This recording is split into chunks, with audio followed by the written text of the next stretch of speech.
பூமிக்கு இடையே இருக்கிற மனிதர்கள் உட்பட அனைத்து ஜீவராசிகளையும் படைத்து பரிபாலித்து பாதுகாத்து உணவளித்து தான் விரும்பிய நேரத்திலே அவர்களின் உயிரை கைப்பற்றி நாளை மறுமையில் அவர்களுக்கு உயிர் கொடுத்து அவரவர் செய்த நல்ல அமல்களுக்கு ஏற்றவாறு நன்மைகளை வாரி வழங்கக்கூடிய வல்லல் ஏழை இறைவன். அந்த இறைவன் ஒருவன், அவன் அல்லாஹ் என்றவனுடைய பெயரை சொல்லி என்னுடைய உரையை ஆரம்பம் செய்கிறேன். கண்ணியத்திற்குரிய எல்லாம் வல்ல அல்லாஹ்வின் நல்லடியார்களே, அல்லாஹ்வுடைய பேரருளாலும் அவனுடைய பெரும் கிருபையாலும் அவன் நம் மீது கடமையாக்கி இருக்கிற இந்த ஜும்மாவினுடைய தினத்தில் அவனுக்கான வணக்க வழிபாடுகளை செய்துவிட்டு அவனுடைய அருள் வளங்களை அள்ளிச் செல்வதற்காக இங்கே நாம் கூடியிருக்கிறோம். இந்த நேரத்திலே நாம் எதை பற்றி பேசப் போகிறோம் என்று சொன்னால், அல்லாஹ்வின் தூதர் ஸல்லல்லாஹு அலைஹி வஸல்லம் அவர்கள் நமக்கு அறிவித்து தந்திருக்கிறார்கள், நாளை மறுமையிலே இறைவனுடைய அர்ஷின் நிழல் 7 கூட்டத்தாருக்கு கிடைக்கும் என்று. அந்த 7 கூட்டத்தார் யார் என்பதை பற்றித்தான் இன்றைய ஜும்மாவினுடைய உரையிலே நாம் தலைப்பாக பேச இருக்கிறோம். என்ன காரணத்திற்காக இந்த தலைப்பை நாம் தேர்வு செய்திருக்கிறோம் என்று சொன்னால், இன்றைக்கு பாருங்கள், மத்திய வருமான வரித்துறை சோதனை என்கிற பெயரில், ரெய்டு என்கிற பெயரில் தொழிலதிபர்கள் வீடுகளுக்கு போகிறார்கள், அரசியல்வாதிகளுடைய வீடுகளுக்கு போகிறார்கள். ஒருபடி மேல போய் நமக்கு நல்லது கெட்டது செய்யக்கூடிய, நமக்கு நன்மையான விஷயங்களை செய்யக்கூடிய, நமக்கு பல நன்மையான திட்டங்களை அறிவிக்கக்கூடிய இந்த மாநிலத்தினுடைய தலைமை நிலைய செயலாளர், தலைமைச் செயலாளர் வீட்டுக்கே போயிட்டு இன்னைக்கு மத்திய வருமான வரித்துறை ரெய்டு செய்யறாங்க, சோதனை என்கிற பெயரில் அங்கே சோதனை இடுகிறார்கள் என்று சொன்னால், இந்த ஆட்சியாளர்கள் இந்த மக்களுக்கு என்ன நல்லது செய்துவிட போகிறார்கள்?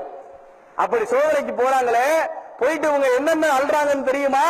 கோடிக்கணக்கான ரூபாய் நோட்டுகள். எப்படிப்பட்ட நோட்டுகள்? இன்றைக்கு நம்ம ஊர் பேங்க் வாசல்ல, நம்ம ஊர் ஏடிஎம் வாசல்ல ஒரு 2000 ரூபாய் தாளை எடுக்கிறதுக்காக காலையிலிருந்து மாலை வரை அந்த வெட்ட வெயில்ல வீதியில நின்று, அந்த கீவுல நின்று கர்ப்பிணி பெண்கள், குழந்தைகள், பெரியவர்கள் என எத்தனையோ நபர்கள் அந்த பணத்தை எடுக்கிறதுக்காக வேண்டி, அந்த 1 ரூபாய் நோட்டை எடுக்கிறதுக்காக வேண்டி கீவுல நிக்கிறோமே. நம்முடைய நிலைமை எங்க?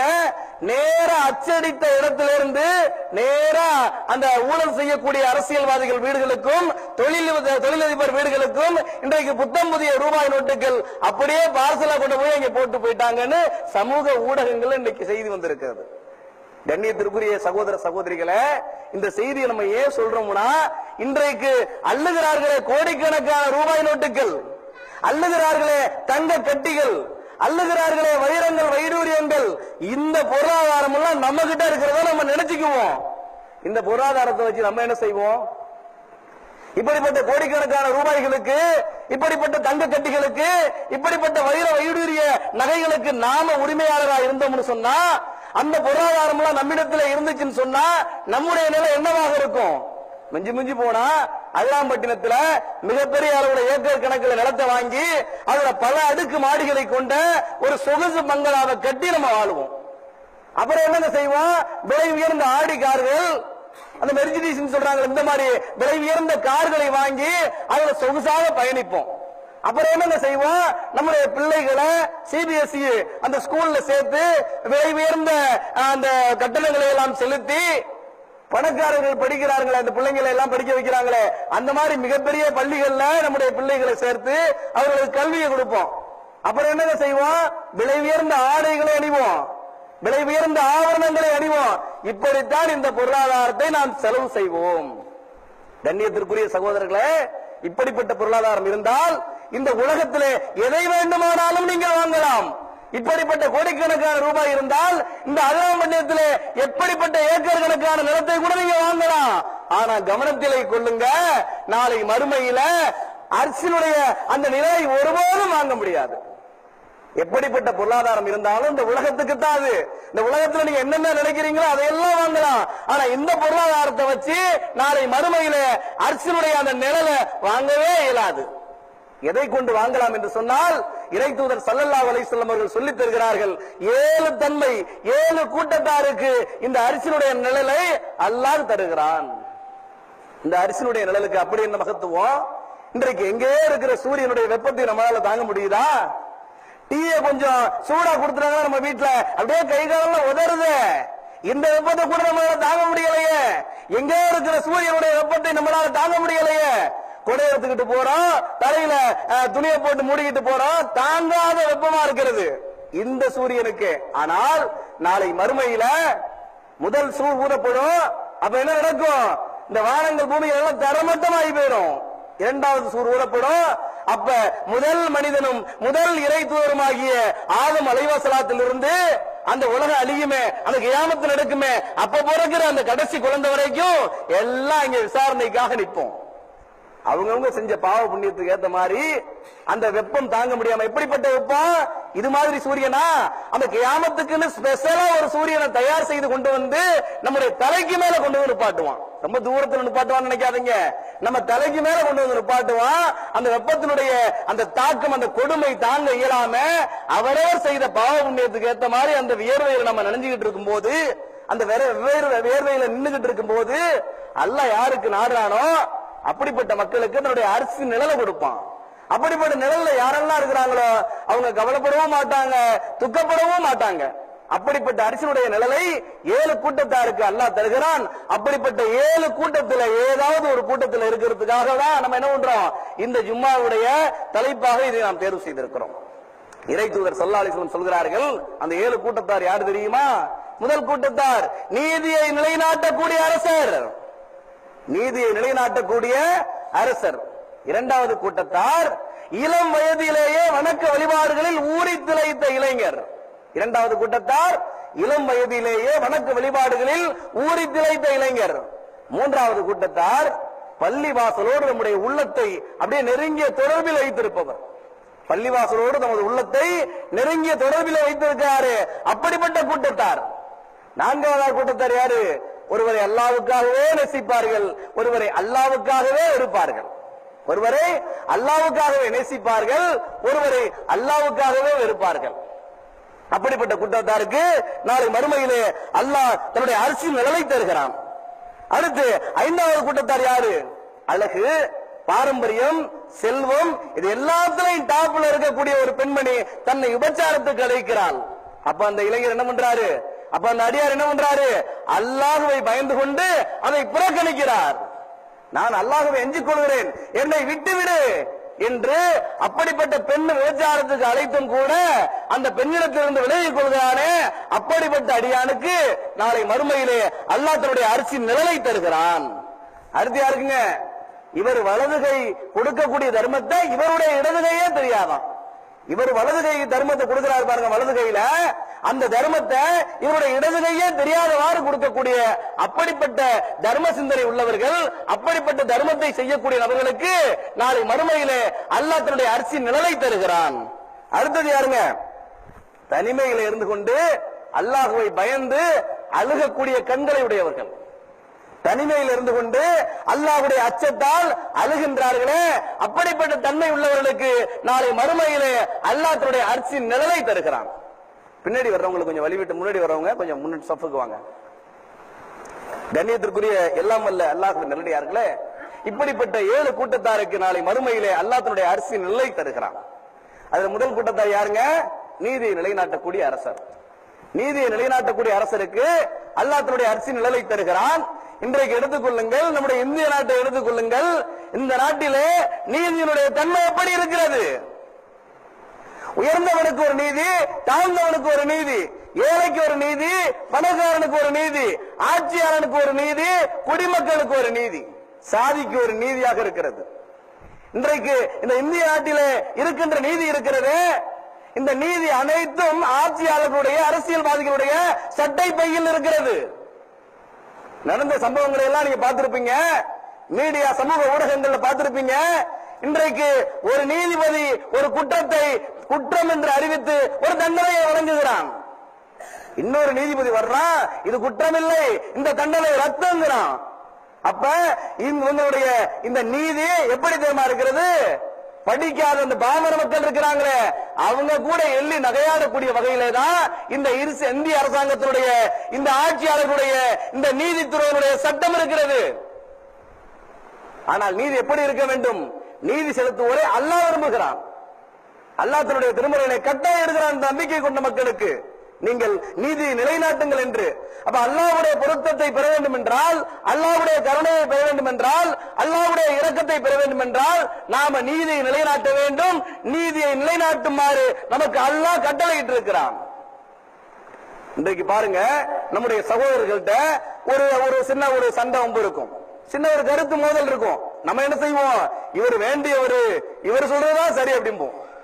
இந்த நீதி வழங்கக்கூடிய விஷயத்துல கூட இவர் வேண்டப்பட்டவரு, இவர் தெருக்காரரு, இவர் சொந்தக்காரரு, இவர் நமக்கு நம்முடைய முகல்லாவுக்கு உட்பட்டவரு, நம்முடைய ஜமாத்துக்கு உட்பட்டவர் என்ன பண்றோம், நாம கூட சின்ன சின்ன விஷயங்கள்ல கூட நீதி செலுத்துவதில் தவறிவிடுகிறோம். ஆனால் நாளை மறுமையில அல்லாஹ் நம்மளை நிப்பாட்டி கேள்வி கேட்பான்.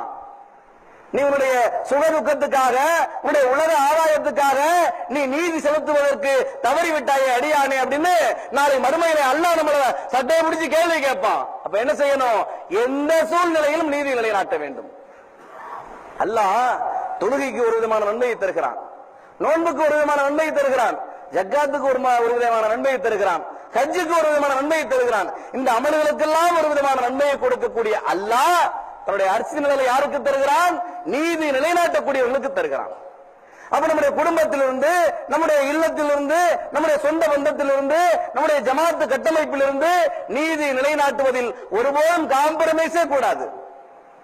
ஏன்னா அரிசினுடைய நிழல் ரொம்ப சாதாரணமா தான் தெரியும். சொல்றப்ப இந்த பாங்கு சொல்றத திருப்பி சொல்ற நன்மை, சலாவத்தை சொல்ற நன்மை, பள்ளிவாசலுக்கு ஒவ்வொரு அடியாக எடுத்து வைத்து வருகின்ற நன்மை, இங்க வந்து ஜமாத்தோட தொழுகிற அந்த 27 மடங்கு நன்மை, இதையெல்லாம் நாம சொல்றப்ப சகோதர சகோதரிகளுக்கு கொஞ்சம் அலட்சியமாகத்தான் தெரியும்.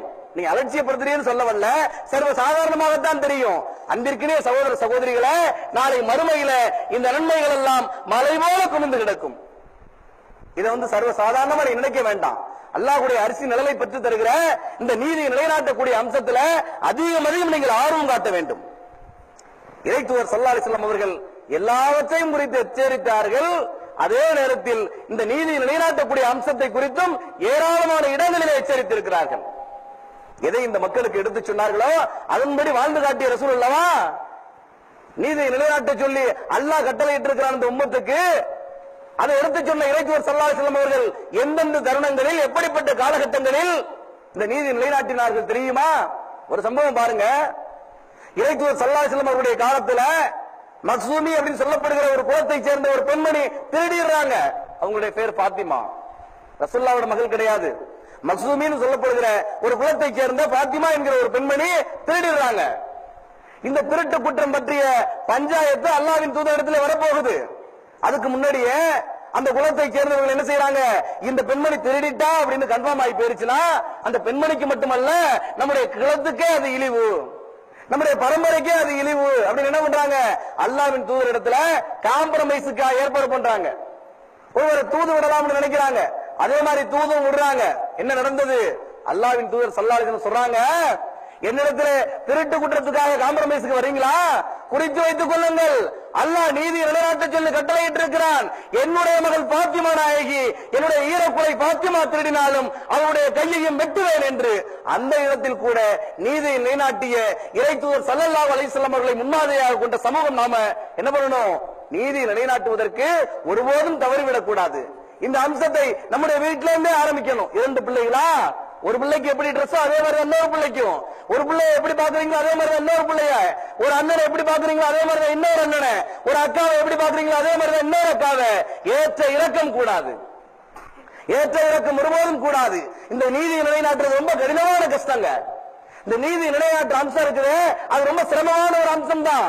அதனால்தான் அல்லாஹ் தன்னுடைய அரிசி நிழல அப்படிப்பட்ட திக்கட்டான நேரத்துல, அப்படிப்பட்ட கஷ்டமான நேரத்துல, அப்படிப்பட்ட சிரமமான நேரத்துல, மண்டை வெடிச்சு போற அந்த வெப்பத்தினுடைய நேரத்துல தன்னுடைய அரிசி நிழல அல்லாஹ் கொடுக்கிறான்னு சொன்னா கஷ்டமான எந்த ஒரு தன்மைக்காகத்தான். ரொம்ப கஷ்டம்தான். ஒரு இடத்துல நீதி நிலைநாட்டுனீங்கன்னா குடும்ப உறுப்பினர்களை இழக்க நேரிடும். நீதி நிலைநாட்டி பேசினீங்கன்னா நண்பர்களை இழக்கத்தான் நேரிடும். நீதி நிலைநாட்டி பேசினீங்கன்னா பதவிகள் பறிபோகத்தான் செய்யும். நீதி நிலைநாட்டினீர்கள் என்று சொன்னால் ஏராளமான உறவுகளையும் பொருளாதாரங்களையும் இழக்கத்தான் செய்வீர்கள். ஆனால் நாளை மறுமையிலே அர்ச்சினுடைய நிழலை பெற்றுத் தருகிற, அர்ச்சினுடைய நிழலை பெற்றுத் தரக்கூடிய ஒரு அம்சமாக இருக்கிறது இந்த நீதி நிலைநாட்டக்கூடிய அம்சம். ஆகவே இந்த நீதி நிலைநாட்டக்கூடிய அம்சத்தை சகோதர சகோதரிகளே அதிகம் வளர்த்துக் கொள்ளுங்கள். அடுத்ததாக வணக்க வழிபாடுகளிலே ஊறி திளைத்த இளைஞர். வணக்க வழிபாடுகளில் ஊறி திளைத்த இளைஞர். இன்றைக்கு பாருங்க, இறைவன் சில நபர்களை பார்த்து சந்தோஷப்படுறான், வழக்கு மாற்ற சொல்லி சந்தோஷப்படுறான். என்னுடைய அடியார்களை பாருங்கள், என்னுடைய அடியார்களை பாருங்கள், என்னுடைய உம்மத்துகளை பாருங்கள் அப்படின்னு என்ன பண்றான்? அல்லாஹ் சில நபர்களை பார்த்து சந்தோஷப்படுகிறான். எப்படிப்பட்ட நபர்கள்? அவர்கள் கேலி கூத்துக்கள், அனாச்சாரங்கள், கேடுகட்ட காரியங்கள் இதையெல்லாம் விட்டு விலகி அல்லாஹ்வுடைய இந்த மார்க்கத்தில் நுழைந்து முழுமையாக நுழைந்து வணக்க வழிபாடுகளில் ஆர்வத்தோடு அந்த மறுமையை நோக்கி பயணிக்கிறார்களே, அப்படிப்பட்ட இளைஞரை பார்த்து, அப்படிப்பட்ட மனிதர்களை பார்த்து அல்லாஹ் ரொம்ப சந்தோஷப்படுறான். இன்றைக்கு பாருங்க, நான் கூட ரமலானுடைய மாதத்துல என்னடா ஊரை பத்தி பேசிக்கிட்டு இருக்கிறாங்க, நீங்க தங்க வருத்தப்பட வேண்டாம். ஏன்னா நாம ஆரம்ப காலத்துல இந்த மார்க்கத்தை தெரிந்து கொள்வதற்காக வந்த போது நமக்கு இந்த மார்க்க அறிவை ஊட்டிய பெரும்பங்கு அதிராம்பட்டின மக்களை சார்ந்தது. அந்த உரிமைகளை சொல்றேன். ரமலானுடைய மாதத்துல இரவு தொழுகைக்காக அதிராம்பட்டினம் பகுதிக்கு நான் வந்தது உண்டு. அந்த நேரத்தில் கூட வணக்க வழிபாடுகளில் ஈடுபடாமல் கேரம் போர்டுகளிலும் சீட்டாட்டங்களிலும் புகைப்பிடித்துக் கொண்டு பாவக்கட்டைகளிலும் படித்துறைகளிலும் தங்களுடைய நாட்களை கழித்த இளைஞர்கள் தான் அதிகம். இப்படிப்பட்ட இளைஞர்களை பார்த்து அல்லாஹ் சந்தோஷப்படுவானா? இப்படிப்பட்ட மனிதர்களை பார்த்து அல்லாஹ் நெகிழ்ச்சி அடைவானா? யாரை பார்த்து அல்லாஹ் சந்தோஷப்படுறான்? அல்லாஹ்வுடைய அந்த வணக்க வழிபாடுகளில் ஊரை திளைத்து அதில் ஆர்வம் காட்டி வருகிறார்களே, அப்படிப்பட்ட இளைஞர்களை பார்த்து அல்லாஹ் சந்தோஷப்படுகிறான். அப்துல்லா இப்னு அம்ர் ரலியல்லாஹு அன்ஹு, அப்துல்லா இப்னு அம்ர் அவர் என்ன செய்யறாரு? எந்த நேரம் பார்த்தாலும் நோன்பு, எந்த நேரம் பார்த்தாலும் தொழுகை, எந்த நேரம் பார்த்தாலும் வணக்க வழிபாடுகள்ல அப்படியே நிரம்பி வெளியிறாரு. எந்த நேரம் பார்த்தாலும் தொழுகை தான், நோன்பு தான், இதே மாதிரி இருந்துகிட்டு இருக்கிறாரு, இபாதத்திலே இருந்துகிட்டு இருக்கிறாரு.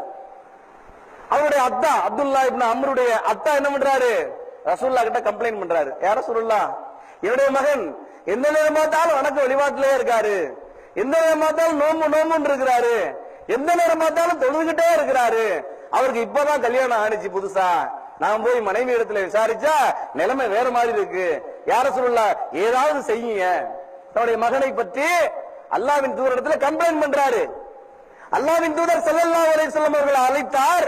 அப்துல்லா இப்னு அம்ர் அவர்களை அழைத்து வேறு மாதிரியான ஒரு விளக்கங்களை சொல்லிக் கொடுத்தார். அது ஒரு விஷயம். நாம இதை ஏன் சொல்ல வரோம் சொன்னா, சகாபாக்களுடைய தேடல் அப்படித்தான் இருந்தது. எந்த நேரம் பார்த்தாலும் இபாதத்து, எந்த நேரம் பார்த்தாலும் வணக்க வழிபாடுகள், எந்த நேரம் பார்த்தாலும் இந்த மார்க்கத்திற்காகவே வாழ்ந்து கழித்தவர்கள் சகாபாக்கள். அப்படிப்பட்ட வழிவந்த நம்முடைய இளைஞர்கள் இன்றைக்கு கேளிகளிலும் கூத்துக்களிலும் திகழ்கிறார்கள். அப்படிப்பட்ட அனாச்சாரமான காரியங்களில் என்ன நிரம்பி வெளியிறாங்க. அதுலயும் பாத்தீங்கன்னா இப்ப இந்த ஆண்ட்ராய்டு போன் வந்ததுக்கு அப்புறம் அந்த ஆண்ட்ராய்டு பாத்தீங்கன்னா நமக்கு கூடவே இருக்கக்கூடிய ஒரு குட்டி சைத்தானா இருக்குது. பள்ளிவாசல்ல பாங்கு சொல்லப்படுகிறது, அந்த நேரத்தில் கூட அந்த பாங்குக்கு திருப்பி பதில் சொல்லாம, சலாவத்து ஓதாம, பள்ளிவாசலை நோக்கி பயணிக்காம நம்முடைய வணக்க வழிபாடுகளை இளைஞர்களை விட்டு தடுக்கக்கூடிய ஒரு அம்சமாக இந்த குட்டி சைத்தான் இருக்குது. இப்படிப்பட்ட இளைஞர்களை எல்லாம் அல்லாஹ் விரும்புவானா? நாளை மறுமையில அரசனுடைய நலனை யாருக்கு கொடுக்கிறான்? இளம் வயதிலேயே வணக்க வழிபாடுகளில் ஊரை திளைத்து வருகிறார்களே, அப்படிப்பட்ட இளைஞர்களுக்கு நாளை மறுமையிலே அரசனுடைய நிலையை தேடுகிறான். நம்முடைய மரணம் எப்படி இருக்கணும்? நம்முடைய மரணம் எப்படி இருக்க வேண்டும்? நேற்றைக்கு பாருங்கள், திருத்துறைப்பூண்டியில திருவாரூர் மாவட்டத்தினுடைய அந்த தெற்கு மாவட்டத்தினுடைய தலைவர் மரணித்து போனார். அவருடைய மரணம் எப்படி இருந்தது? அல்லாஹ்வுடைய இந்த மார்க்கத்திற்காக, இந்த உணர்வு பத்திரிகையினுடைய குடும்ப விழாவுக்காக தன்னுடைய குடும்ப மனைவி மக்களிடத்தில் சொல்லிவிட்டு சென்னைக்கு பயணிக்கிறார். அல்லாஹ்வுடைய இந்த மார்க்கத்திற்காக பயணிக்கிறார். பயணிக்கின்ற வேளையில அல்லாஹ் அவருடைய உயிரை பறித்துக் கொள்கிறான். இப்படி பிரியனுங்க நம்முடைய உயிர். இந்த மார்க்கத்திற்காக பிரிய வேண்டும், அல்லாஹ்வுக்காக பிரிய வேண்டும். வணக்க வழிபாடுகளை நாம் சந்தித்தவாறு நம்முடைய உயிர் பிரிய வேண்டும். நம்முடைய உயிர் எப்படி பிரியக்கூடாது? அனாச்சாரமான காரியங்களில் ஈடுபட்டுக் கொண்டிருக்கும் பொழுது, கேளிக்கைகளில் ஈடுபட்டு கொண்டிருக்கும் பொழுது, பொழுதுபோக்கான காரியங்களோடு நம்ம இணைத்துக் கொண்டிருக்கும் பொழுது என்ன பண்ணக்கூடாது? நம்முடைய உயிர் பிரிந்து விடக்கூடாது. அல்லாஹ்வுடைய மார்க்கத்திற்காக பிரிய வேண்டும். வணக்க வழிபாடுகளோடு நல்ல இறையச்சமுள்ள இபாதத்துள்ள அந்த நிலையிலேயே நம்முடைய மரணம் நம்மை சந்திக்க வேண்டும் என்று அல்லாஹ்விடத்திலே பிரார்த்தனை செய்ய வேண்டும். வணக்க வழிபாடுகளில் ஊறி திளைக்கின்ற இளைஞர்களாக நம்முடைய பிள்ளைகளையும் நம்மையும் ஈடுபடுத்திக் கொள்ள முயற்சி செய்ய வேண்டும். ஏன்னா இந்த அம்சம் நாளை மறுமையிலே அல்லாஹ்வுடைய அரிசி நிழலை பெற்று தரக்கூடிய அம்சம். சகாபாக்கள் இருக்கிறாங்களே, என்னிடத்திலிருந்து ஒரு செய்தி கிடைத்தாலும் அதை பிற மக்களுக்கு எடுத்துச் சொல்லுங்கள்னு அல்லாஹ்வின் தூதர் சொன்னாங்களே. இந்த செய்தியை கேள்விப்பட்ட உடனேயே சகாபாக்கள் என்ன பண்ணாங்க, எந்தெந்த திசையில அவங்களுடைய குதிரை நின்னுச்சோ, எந்தெந்த திசையில அவங்களுடைய வாகனம் நின்னுச்சோ அந்தந்த திசையில போயிட்டு என்ன பண்ணாங்க, இந்த மார்க்கத்தை பிற மக்களுக்கு எடுத்து சொன்னாங்க. அது நம்ம எல்லாம் தெரிஞ்ச செய்தி தான். ஆனா விஷயம் அது இல்லைங்க. அவர்கள் எந்தெந்த பகுதிகளுக்கு எல்லாம் போனார்களோ, எந்தெந்த பகுதிகளுக்கு எல்லாம் போய் இந்த மார்க்கத்தை சொன்னார்களோ, அவங்க போய் என்ன பண்ணாங்க, அங்க இருக்கக்கூடிய சூழ்நிலையை மாற்றினார்கள். ஆனா நம்முடைய நிலைமை என்ன இருக்குது, தொடர்ந்து 1 மாதம் 2 மாதம் தொடர்ந்து ஃபஜ்ருடைய அந்த ஜமாத்தோடு தொழுவக்கூடிய அந்த இளைஞரை கொண்டு போய் வேற ஒரு இடத்துல நீங்க விடுங்க, என்ன நடக்கும்? அங்க இருக்கக்கூடிய இளைஞர்கள் எல்லாம் பிடிச்சிட்டு வந்து ஜமாத்து தொழுவ வைப்பாரா? அங்க இருக்கிற பிள்ளைகளுக்கு எல்லாம் மார்க்கத்தை எடுத்து சொல்லி தொழுகையின் பக்கம் அவரை ஏறி கொண்டு வந்துவாரா? நடக்காது. இந்த இளைஞர் அவர்களோடு இணைந்து வணக்க வழிபாடுகள் இருந்து முற்றிலும் விலகி விடுவார். நாம சூழ்நிலையோடு ஒத்து போகக்கூடிய மக்களாக நாம் இருக்கிறோம். ஆனா சகாபாக்கள் என்ன பண்ணாங்க, சூழ்நிலையை மாற்றினார்கள். எப்படிப்பட்ட கரடுமுரடான நிலை இருந்தாலும் சரி, எப்படிப்பட்ட காட்டுமிராண்டித்தனமான ஒரு கலாச்சாரம் நிலவினாலும் சரி, அந்த இடத்துல சகாபாக்கள் காலடி வச்சுட்டாங்கன்னா அந்த சூழ்நிலையை அப்படியே மாற்றி புரட்டி போட்டார்கள். அவர்கள் இறைத்தூதர் ஸல்லல்லாஹு அலைஹி வஸல்லம் அவர்களுடைய உம்மத்துக்கள் என்று சொல்லிக் கொள்வதற்கு ஒரு நியாயம் இருக்கிறது, ஒரு நீதி இருக்கிறது, ஒரு நியாயம் இருக்கிறது. நாமெல்லாம் ரசூலுல்லாஹ்வுடைய உம்மத்துன்னு சொல்றதுக்கு என்னங்க நியாயம் இருக்கிறது? நாம என்ன பண்ணணும், சூழ்நிலையை மாற்றணுமே ஒழிய சூழ்நிலையோடு ஒத்து போய்விடக் கூடாது. நம்முடைய இளைஞர்களுடைய நிலை எப்படி இருக்கிறது? சுப்ஹானல்லாஹ், அல்லாஹ்வுடைய பேரருளாலும் பெரும் கிருபையாலும் என்ன நடந்திருக்கு, இந்த தௌஹீத் பிரச்சாரம், ஏகத்துவ பிரச்சாரம் என்னைக்கு இந்த 30 வருஷ காலமா சொல்லப்பட்டு வருகிறது. இதன் விளைவாக ஏராளமான இளைஞர்கள் மார்க்கத்தை நோக்கி பயணித்து விட்டார்கள். சின்ன சின்ன இளைஞர்கள் எல்லாம் பாத்தீங்கன்னா தாடியை வச்சுக்கிட்டு அல்லாஹ்வுடைய மார்க்கத்தில் முழுமையாக நுழைந்து கொண்டிருக்கிறார்கள். அல்லாஹ்வுக்கே புகழ் அனைத்தும். அப்படிப்பட்ட ஒரு நிலை வேண்டும். இளம் வயதிலேயே வணக்க வழிபாடுகளை வளர்த்துக் கொள்ளக்கூடிய, வணக்க வழிபாடுகளில் ஊறி திளைக்கக்கூடிய இளைஞர்களாக நம்முடைய இளைஞர்கள் மாற வேண்டும். அப்படி மாறினார்கள் என்று சொன்னால் இன்ஷா அல்லாஹ் நாளை மறுமையிலே அல்லாஹ் தன்னுடைய அரிசியின் நிழலை தருகிறான். உம்மு சுலைம் ரலியல்லாஹு அன்ஹு, உம்மு சுலைம் ரலியல்லாஹு அன்ஹு என்ன பண்ணாங்க, தன்னுடைய முதல் கணவர் மாலிக்கு பிறந்த அனஸ் ரலியல்லாஹு அன்ஹு அவர்களை சிறு பிள்ளையாக இருக்கும் போது என்ன செஞ்சாங்க, அல்லாஹ்வின் தூதரே யா ரசூலுல்லாஹ், என்னுடைய மகன் அனஸை உங்களுடைய பாதுகாப்பில் வைத்துக் கொள்ளுங்கள், அவனுக்கு வணக்க வழிபாடை சொல்லிக் கொடுங்கள், அவனுக்கு இந்த மார்க்கத்தை பற்றி சொல்லிக் கொடுங்கள், அவன் நல்ல இளையச்சமுள்ள ஒரு இளைஞராக வர வேண்டும் என்று அந்த தாய் விரும்பினாரே. அப்படி நம்முடைய தாய்களிடத்தில் ஒரு எண்ணம் வர வேண்டும். 7 வயசுல தொழ சொல்லி ஏவ சொல்லுது மார்க்கம், 12 வயசுல தொழுவா, 10 வயசுல தொழுவா அடிக்க சொல்லுது மார்க்கம். அப்படிப்பட்ட மார்க்கத்தில் இருக்கக்கூடிய தாய்மார்கள் தங்களுடைய பிள்ளைகளை பள்ளியோடு தொடர்பு நெருக்கம் ஏற்படுத்தி வைப்பதற்கு, இபாதத்துகளில் ஊறி திளைப்பதற்கு ஆர்வம் காட்டி முயற்சி செய்ய வேண்டும். அவர்களிடத்தில் ஒரு ஆர்வத்தை ஊட்ட வேண்டும். அனஸ் ரலியல்லாஹு அன்ஹு அவர்கள் என்ன பண்ணாங்க, நீண்ட காலம் அல்லாஹ்வின் தூதர் ஸல்லல்லாஹு அலைஹி வஸல்லம் அவர்களிடத்தில் இணக்கமாக இருந்து என்ன பண்றாங்க, ஏராளமான பணிவிடைகளை செய்து இறையச்சமுள்ள இளைஞனாக மாறி போனார்கள். ஒரு முறை ரசூலுல்லாஹ் ஸல்லல்லாஹு அலைஹி வஸல்லம் கேக்குறாங்க, அனஸே ரொம்ப நாள் என்னோட நீங்க இருந்திருக்கிறீங்க, உங்களுக்கு ஏதாவது கேளுங்க, அல்லாஹ்விடத்துல நான் பிரார்த்தனை செய்யறேன். அனஸ் ரலியல்லாஹு அன்ஹு கேக்குறாங்க, அல்லாஹ்வின் தூதரே எனக்கு வேற எதுவும் தேவையில்லை, நாளை மறுமையிலே சொர்க்கத்துல உங்க கூட நான் இருக்கணும், நாளை மறுமையில சொர்க்கத்துல உங்க கூட நான் இருக்கணும். அப்படிப்பட்ட இளைஞர்கள் இந்த சமூகத்திலும் உருவாக வேண்டும். ஒரு நியத்து வைக்கணும், வணக்க வழிபாடுகளை இணைந்து ஊறி திளைத்து நாளை மறுமையிலே நம்முடைய ரசூலோடு நம்ம சொர்க்கத்தில் இருக்கணும்னு ஒரு டிசிஷன் எடுக்க வேண்டும். இறைத்தூதர் ஸல்லல்லாஹு அலைஹி வஸல்லம் அவர்கள் காலத்தில் நடந்த ஒரு சம்பவம். 70 சகாபாக்கள் என்ன பண்றாங்க, அவங்க குர்ஆனை மனனம் செய்து வைத்தவர்கள், ஆர்வத்தோடு இபாதத்தில் ஈடுபட்டவர்கள், அந்த மதீனா பள்ளிவாசலிலே தொழுவதற்காக, அந்த உதவி செய்வதற்காக தண்ணீர் எடுத்து கொடுத்தவர்கள், அதிக மார்க்க பணிகளில் தன்னை ஈடுபடுத்திக் கொண்டவர்கள். அப்படிப்பட்ட அந்த 70 சகாபாக்கள் என்ன பண்றாங்க, கிராமத்திலிருந்து சில நயவஞ்சகர்கள் வந்து அல்லாஹ்வின் தூதரிடத்துல, அல்லாஹ்வின் தூதரே இந்த சகாபாக்களை, இந்த 70 தோழர்களை எங்களோட நீங்க அனுப்பி வைங்க, அவங்க கற்று வைத்திருக்கிற அந்த குர்ஆனை எங்களுக்கும் கற்றுக் கொடுக்கட்டும் அப்படின்னு கோரிக்கை வைக்கிறாங்க. அவங்களுடைய கோரிக்கையை ஏற்று என்ன பண்றாங்க, ரசூலும் அந்த 70 சகாபாக்களை, அந்த 70 இளைஞர்களை அவங்க கூட அனுப்பி வைக்கிறாங்க. அழைச்சிட்டு போய் அந்த 70 பேருமே கொன்னுட்டாங்க. சாக போற நேரத்துல அந்த சகாபாக்கள் பிரார்த்தனை பண்றாங்க, யா அல்லாஹ் எங்களுடைய இந்த செயல்களை நீ புரிந்து கொண்டால், எங்களுக்கு இருக்கக்கூடிய இந்த நிலைப்பாடை நீ புரிந்து கொண்டால் இந்த சம்பவத்தை அல்லாஹ்வின் தூதருக்கு தெரியப்படுத்த அப்படின்னு பிரார்த்தனை செய்யறாங்க. ஜிப்ரீல் அலைஹிஸ்ஸலாம் அவர்கள் மூலமாக அல்லாஹ்வின் தூதருக்கு அவர்கள் கொல்லப்பட்ட செய்தி எடுத்து வைக்கப்படுகிறது. இறைத்தூதர் ஸல்லல்லாஹு அலைஹி வஸல்லம் அவர்களுக்காக பிரார்த்தனை செய்கிறார்கள். இந்த செய்தியில நம்ம ஏன் சொல்றோம் அப்படின்னு சொன்னா, இறைத்தூதர் ஸல்லல்லாஹு அலைஹி வஸல்லம் அவர்கள் காலத்துல இருந்த இளைஞர்கள், சகோதரர்கள், சகாபாக்கள் எல்லாருமே வணக்க வழிபாடுகளில் இளமையிலேயே ஊறி திளைத்தவர்களாக இருந்தார்கள்.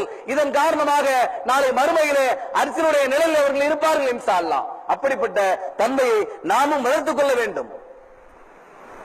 கண்ணியத்திற்குரிய எல்லாம் அல்ல அல்லாஹ்வின் நல்லடியார்களே, அல்லாஹ்வுடைய அரிசி நிழலை பெற்று தருகிற அந்த மூன்றாவது அம்சம் என்னன்னு சொன்னா, பள்ளிவாசலோடு தனது உள்ளத்தை நெருங்கிய தொடர்பிலே வைத்திருக்கக்கூடிய ஒரு மனிதர். இப்படிப்பட்ட உண்மையை நாம் அதிகம் வளர்த்துக் கொள்ள வேண்டும். எந்த நேரம் பார்த்தாலும் பள்ளிவாசலை பற்றியே நினைச்சுக்கிட்டு இருப்பாங்க சில பேர். எந்த நேரம் பார்த்தாலும் மார்க்கப்படி தான், எந்த நேரம் பார்த்தாலும் அல்லாஹ்வுடைய அந்த இல்லத்தை பற்றி தான். அப்படிப்பட்ட சகோதரர்களுக்கு, அப்படிப்பட்ட கூட்டத்தாருக்கு நாளை மறுமையிலே அல்லாஹ் தன்னுடைய அரிசி நிழலை தருகிறான். இறைத்தூதர் ஸல்லல்லாஹு அலைஹி வஸல்லம் சொல்றாங்க, ஒரு இறைவாசி, ஒரு இறை விசுவாசி என்ன பண்றான், பள்ளிவாசல்ல பாங்கு சொன்ன உடனே பள்ளிவாசலுக்கு வந்து அந்த வணக்க வழிபாடுகளை எல்லாம் செய்துவிட்டு பள்ளிவாசல்ல இருந்து வீட்டுக்கு போறாரு. இப்படிப்பட்ட இறை விசுவாசிக்கு அல்லாஹ் சொர்க்கத்திலே ஒரு மாளிகையை கட்டுகிறான். இறைத்தூதர் ஸல்லல்லாஹு அலைஹி வஸல்லம் சொல்றாங்க, இன்றைக்கு பள்ளிவாசலோடு நெருங்கிய தொடர்பு என்பது நம்ம இடத்திலே காணாமல் போய்விட்டது.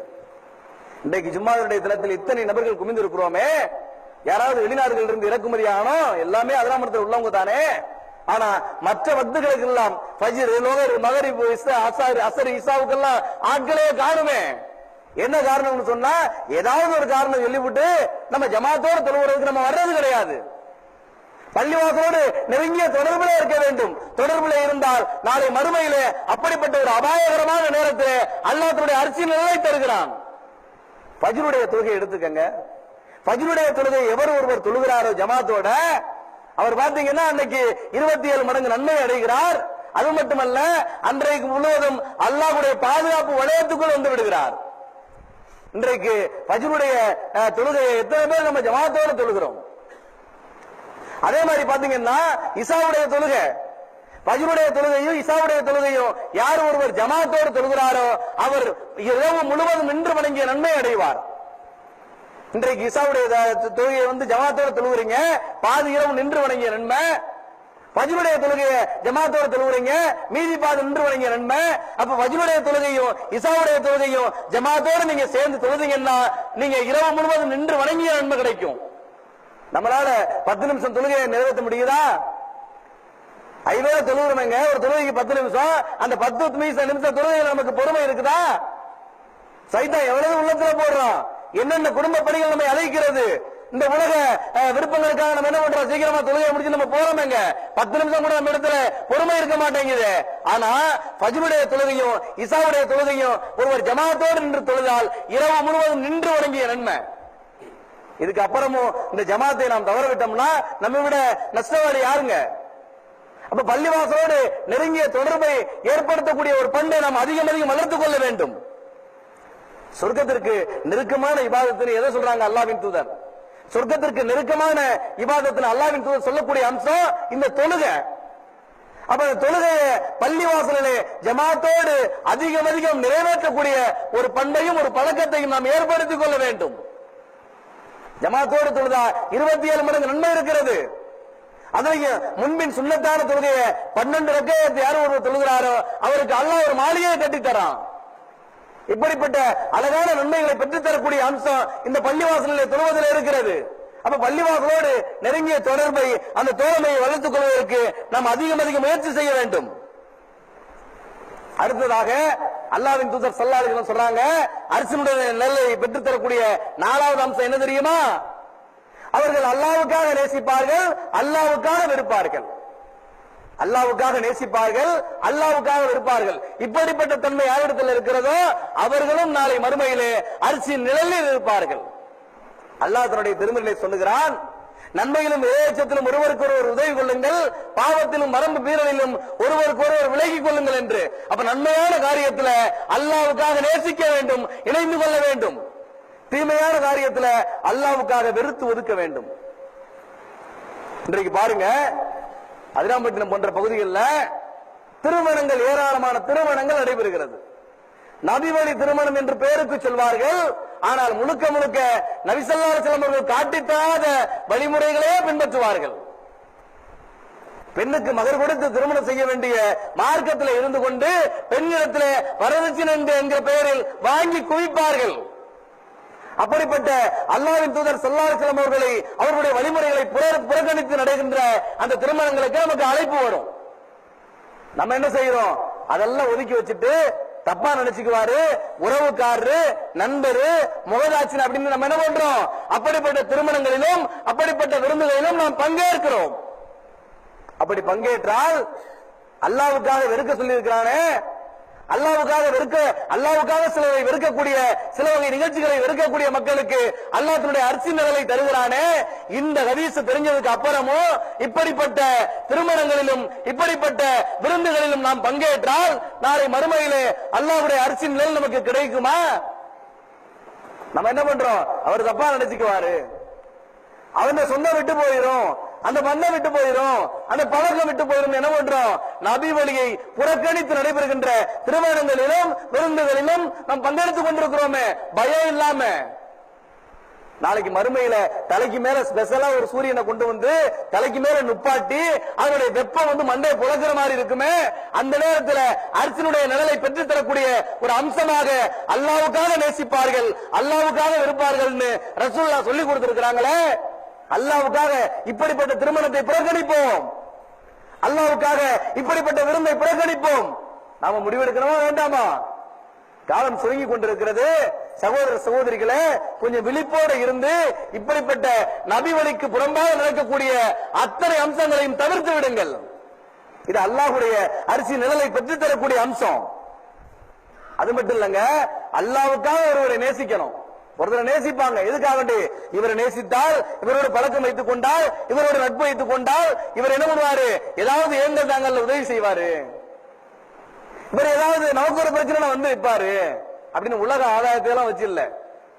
அவர் நேசிக்கிறதா இருந்தா அல்லாஹ்வுக்காகத்தான், அவர் வெறுக்கிறதா இருந்தா அல்லாஹ்வுக்காகத்தான். இப்படிப்பட்ட தன்மையை வளர்த்துக் கொண்டால் நாளை மறுமையிலே அரிசி நிழலை பெற்றுத் தரக்கூடிய அம்சமாக இருக்கிறது. ஒருவர் அல்லாஹ்வுக்காக நீங்க நேசிக்கிறீங்கன்னு வச்சீங்களேன், அல்லாஹ் உங்களை நேசிப்பான். அல்லாஹ்வுக்காக ஒருவரை வெறுத்தால் அல்லாஹ் உங்களை வெறுப்பான். அன்பிற்குரிய சகோதர சகோதரிகளே, அல்லாஹ்வுடைய அந்த அரிசி நிழலை பெற்றுத் தரக்கூடிய அந்த அம்சமான அல்லாஹ்வுக்காக நேசிக்கக்கூடிய, அல்லாஹ்வுக்காக வெறுக்கக்கூடிய அந்த தன்மையை அதிகம் அதிகம் வளர்த்துக் கொள்ள வேண்டும் என்பதற்காகத்தான் இப்படிப்பட்ட செய்திகளை உங்களிடத்தில் நாம் எத்தி வைக்கிறோம். அடுத்ததாக அழகு, பாரம்பரியம், செல்வம், இது எல்லாத்திலையும் ரொம்ப டாப்ல இருக்கக்கூடிய ஒரு பெண்ணு. இப்படிப்பட்ட பெண்ணுங்க அழகு, பேரழகி, பெரும்பணக்காரி, பெரும் பாரம்பரியத்தை கொண்டவள். அப்படிப்பட்ட ஒரு பெண்மணி தன்னை விபச்சாரத்துக்கு அழைக்கிறாள். இந்த நேரத்தில் என்ன பண்றான் அந்த அடியான்? அல்லாஹ்வை பயந்து கொண்டு அதை புறக்கணிக்கிறான். நான் அல்லாஹ்வை அஞ்சிக் கொண்டேன், என்னை விட்டு விடு, என்னை விலகி விடு அப்படின்னு என்ன பண்றான்? விபச்சாரத்துக்கு அழைக்கக்கூடிய அந்த பெண்ணிடத்திலிருந்து திரும்பி வந்து விடுகிறான். அப்படிப்பட்ட தன்மையை வளர்த்துக் கொள்கிற அந்த மக்களுக்கு அல்லாஹ்வுடைய அரிசி நிழலை தருகிறான். அல்லாஹ்வை பயந்து கொண்டு அப்படிப்பட்ட பெண்ணை புறக்கணிக்கக்கூடிய இளைஞர்களுக்கு, அப்படிப்பட்ட பெண்ணை புறக்கணிக்கக்கூடிய அடியார்களுக்கு நாளை மறுமையிலே அல்லாஹ்வுடைய அரிசி நிழலை தருகிறான். ஒரு சம்பவம் நீங்க கேள்விப்பட்ட சம்பவம் தான். 3 சகோதரர்கள் என்ன பண்றாங்க? 3 இளைஞர்கள் பயணிக்கிறாங்க. அந்த நேரத்தில் பயங்கரமான ஒரு காத்து, பயங்கரமான ஒரு புயல், பயங்கரமான ஒரு மழை. இதன் காரணமாக அந்த 3 பேர் என்ன பண்றாங்க? ஒரு குகையில போயிட்டு தஞ்சம் புகுறார்கள், தன்னை பாதுகாத்துக் கொள்வதற்காக.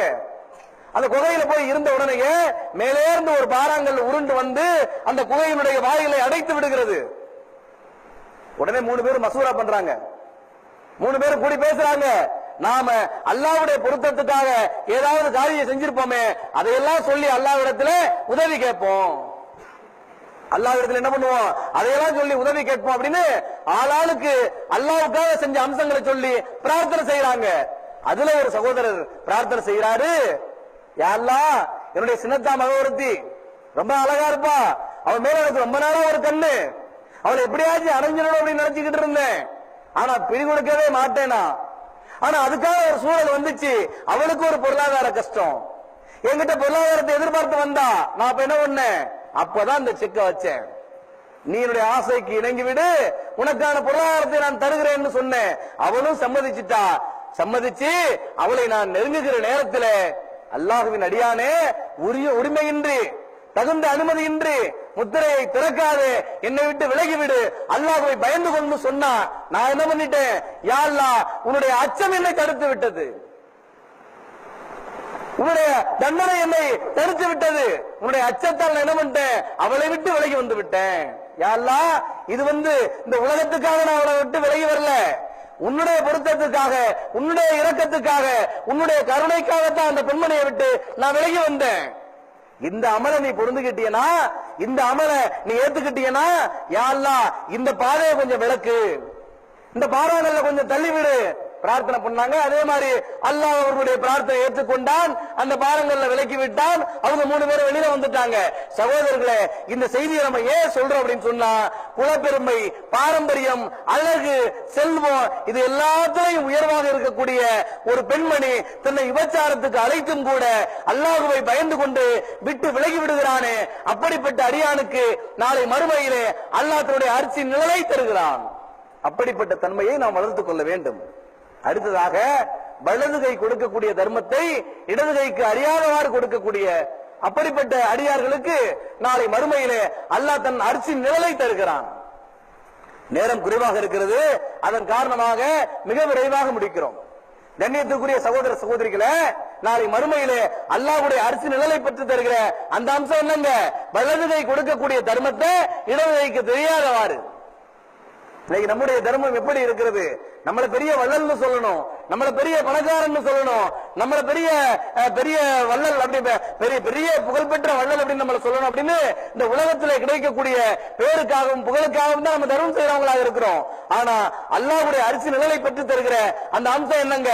வலது கை கொடுக்கக்கூடிய தர்மம் இடது கைக்கு அறியாதவாறு கொடுக்கிறாங்களே, அப்படிப்பட்ட அடியார்களுக்கு நாளை மறுமையிலே அரிசி நிழலை பெற்று தரக்கூடிய ஒரு அம்சமாக அது இருக்கிறது. அப்ப தர்ம சிந்தனை அதிகம் அதிகம் வளர்த்துக் கொள்ள வேண்டும். அது எப்படிப்பட்ட தர்மமாக இருக்க வேண்டும்? ஒரு பேரிச்சம்பளத்தினுடைய சிறு துண்டை தர்மம் செய்தாவது நரகத்தினுடைய நெருப்பிலிருந்து பாதுகாத்துக் கொள்ளுங்கள்னு அல்லாஹ்வின் தூதர் நமக்கு அறிவுறுத்துகிறார்கள். அதன் அடிப்படையிலே தர்மத்தை அதிகம் அதிகம் செய்யுங்கள், அதிகம் ரகசியமாக செய்யுங்கள். அது அரிசி நிழலை பெற்றுத் தரக்கூடிய அம்சமாக இருக்கிறது. அடுத்ததாக, தனிமையில இருந்து கொண்டு அல்லாஹ்வுடைய அச்சத்தால் அழுத கண்களை கொண்ட மனிதர்கள், தனிமையில் இருந்து கொண்டு அல்லாஹ்வுடைய அச்சத்தால் தனிமையில இருந்து கொண்டு அழுத கண்களை உடையவர்கள், அப்படிப்பட்ட அடியார்களுக்கு நாளை மறுமையிலே அல்லாஹ் தன்னுடைய அரிசி நிழலை தருகிறான். கண்ணியத்திற்குரிய சகோதர சகோதரிகளே, 2 கண்களை நரகம் தீண்டாது, 2 கண்களை நரகம் தீண்டாது. எப்படிப்பட்ட கண்கள்?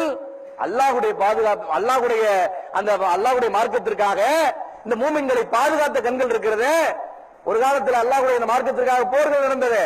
அந்த நேரத்துல மக்கள் நிறைய பேர் உறங்கிக்கிட்டு இருப்பாங்க. அந்த நேரத்துல சில பேருக்கு மட்டும் ரசூலுல்லாஹ் பொறுப்பு கொடுத்திருப்பாங்க, அவர்கள் கண் விழித்திருந்து அந்த மூமின்களை பாதுகாக்க வேண்டும். எதிர்காலத்திலிருந்து பாதுகாப்பதற்காக அவங்க கண் விழித்திருந்து என்ன பண்ணுவாங்க? அந்த மக்களை பாதுகாப்பார்கள். அப்படிப்பட்ட கண்களை கொண்டவர்கள் இருக்காங்களே, அப்படிப்பட்ட கண்களை கொண்டவர்களுக்கு அவர்களுடைய கண்களை நரகம் தீண்டாது. அடுத்த கண்கள் யாரு? அல்லாஹ்வுடைய அச்சத்தால் தனிமையிலே அழுவார்களே, அப்படிப்பட்ட கண்களை கொண்டவர்களுடைய அந்த கண்களையும் நரகம் தீண்டாது. அது மட்டும் இல்லங்க, 2 துளிகள் அல்லாஹ்வுக்கு ரொம்ப பிடித்தமான துளி ரசூலுல்லாஹ் சொல்றாங்க. 2 துளிகள். என்ன துளி? அல்லாஹ்வுடைய அச்சத்தால் தனிமையில அல்லாஹ்வுடைய அந்த மறுமையை நினைத்து, நரகத்தை நினைத்து, அந்த தண்டனையை பயந்து அல்லாஹ்வுடைய அந்த அச்சத்தால் அழுகின்ற அந்த கண்ணீர் துளி இருக்கிறது, அந்த துளியும் அல்லாஹ்வுடைய அந்த மார்க்கத்திற்காக சிந்துகிறார்களே ரத்த துளி, இந்த 2 துளியையும் அல்லாஹ் விரும்புகிறானாம். அப்படிப்பட்ட அந்த தன்மையை நாம் அதிகம் அதிகம் வளர்த்துக் கொள்ள வேண்டும். தனிமையிலே அல்லாஹ்வை நினைத்து அழ வேண்டும். நம்முடைய கண்ணிலாம் கண்ணீர் எதுக்கு வருது? உலக ஆதாயத்துக்கு தான் வருது. ரொம்ப கஷ்டமா இருக்கு பொருளாதாரம், கண்ணீர் வருது. குடும்பத்துல பிரச்சனை, கண்ணீர் வருது. மனைவி பிள்ளைங்களுக்கு ஏதாவது ஒரு கஷ்டம், கண்ணீர் வருது. பிள்ளைக்கு ஏதாவது உடல்நிலை சரியில்லை, கண்ணீர் வருது. இதெல்லாம் வரணும் தான், மாற்று கருத்து இல்ல. அதே நேரத்தில் அல்லாஹ்வை நினைத்து, அல்லாஹ்வுடைய தண்டனையை நினைத்து, மறுமையை நினைத்து நாம் தனிமையிலே அழ வேண்டும். அப்படி அழுதோம் என்று சொன்னால், அப்படிப்பட்ட கண்களை கொண்டோம் என்று சொன்னால், நாளை மறுமையிலே அரிசினுடைய நிழலை பெற்றுத் தரக்கூடிய அம்சமாக அந்த அம்சம் இருக்கிறது. கண்ணியத்திற்குரிய எல்லாம் அல்ல அல்லாஹ்வின் நல்லடியார்களே, இனி வரக்கூடிய காலங்களில் அரிசின் நிலையை பெற்று தரக்கூடிய அந்த 7 அம்சங்களையும் நாம் என்ன பண்ணணும்? அடிக்கடி நினைவு கூர்ந்து அந்த பண்பை நாம் வளர்த்துக் கொள்ள வேண்டும். அந்த பண்பை அதிகம் அதிகம் வளர்த்து கொண்டால் நாளை மறுமையிலே அந்த பயங்கரமான அந்த ஸ்பெஷலான சூரியனை தலைக்கு மேல நிப்பாட்டுவானே, அந்த கடும் வெப்பத்திலிருந்து நம்மை நாம் பாதுகாத்துக் கொள்ள முடியும் என்று உங்களுக்கும் எனக்கும் அறிவுரை கூறியவனாக என்னுடைய முதல் உரையை முடித்துக் கொள்கிறேன்.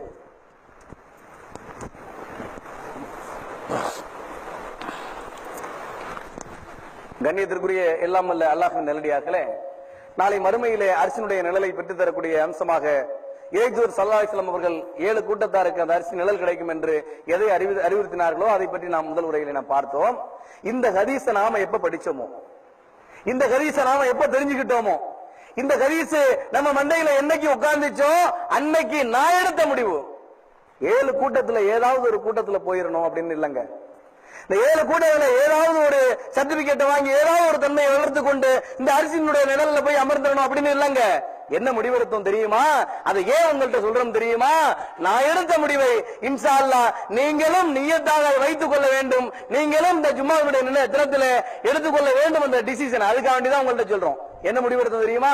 என்னைக்கு இந்த ஹதீஸை படிச்சோமோ அன்னைக்கே முடிவெடுத்தோம், இந்த 7 தன்மைகளையும் நம்ம இடத்துல வளர்த்துக் கொள்ள வேண்டும். சுபஹானல்லாஹ், முடியாதா? இந்த 7 தன்மையை நம்ம இடத்துல வளர்த்துக் கொள்ள வேண்டும். நீதியை நிலைநாட்டக்கூடிய அரசர், பள்ளிவாசலோடு நெருங்கிய தொடர்பில் இருக்கக்கூடிய மனிதர், அதிகம் அதிகம் வணக்க வழிபாடுகள் ஊறி திளைத்த இளைஞர், வலது கை கொடுக்கக்கூடிய தர்மத்தை இடது கைக்கு தெரியாதவாறு கொடுப்பவர், அடுத்து வசதியுள்ள அழகுள்ள ஒரு பெண்மணி விபச்சாரத்துக்கு அழைத்தால் அல்லாஹ்வை பயந்து மறுக்கக்கூடிய அடியார், தனிமையிலே அல்லாஹ்வை பயந்து கொண்டு அழுத கண்களை உடையவர், இப்படிப்பட்ட 7 தன்மையை நம்ம ஏற்படுத்திக் கொள்ள முடியாதா? இது என்ன பெரிய கம்பசூத்திர வேலையா? கொஞ்சம் முயற்சி செஞ்சா, அல்லாஹ்விடத்திலே பிரார்த்தனை செஞ்சா இந்த அத்தனை அம்சங்களையும் உங்களிடத்திலே கொண்டு வர இயலும். அதற்கு முயற்சி செய்யுங்கள், வல்ல ரஹ்மானிடத்திலே பிரார்த்தனை செய்யுங்கள். நாளை மறுமையிலே அனைவரும் இன்ஷா அல்லாஹ் சொர்க்கம் செல்லக்கூடிய நன்மக்களாக மாற வேண்டும். அதற்கு வல்ல ரஹ்மான் அருள் புரிய வேண்டும் என்று கூறிக்கொண்டவனாக என்னுடைய உரையை முடித்துக் கொள்கிறேன். வாகிர் ரவான் அல்ஹம்துலில்லாஹி ரப்பில் ஆலமீன். அஸ்ஸலாமு அலைக்கும் வரஹ்மத்துல்லாஹி வபரகாத்துஹு.